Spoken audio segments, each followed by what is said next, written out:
ছোট্ট অর্ণবের বয়স 7 বছর। সে একটি ছোট গ্রামে থাকে। অর্ণব খুব কৌতূহলী আর সবসময় নতুন কিছু করতে ভালোবাসে। একদিন বিকেলে অর্ণব গ্রামের মাঠে খেলছিল। হঠাৎ সে দেখতে পেল একটি ছোট্ট বাঘছানা গাছের নিচে বসে আছে।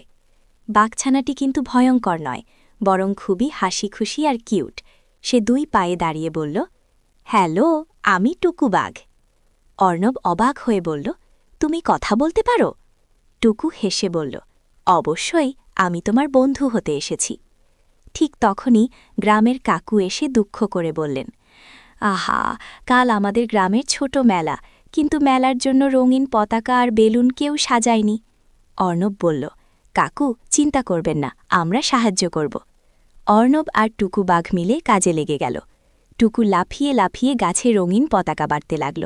অর্ণব দড়িতে বেলুন লাগিয়ে দিল। এমন সময় গ্রামের দিদি মিষ্টি জিলাপি আর লাড্ডু নিয়ে এলেন। তিনি হেসে বললেন, তোমরা দুজন তো দারুণ কাজ করছ। অল্প সময়ের মধ্যেই পুরো মাঠটা রঙিন হয়ে গেল। পরদিন মেলায় সবাই খুব খুশি।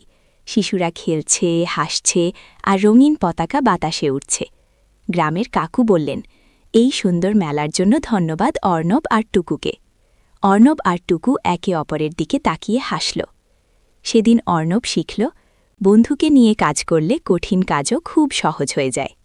Hey everyone, don't forget to subscribe. And like, share, and comment. Thanks for watching.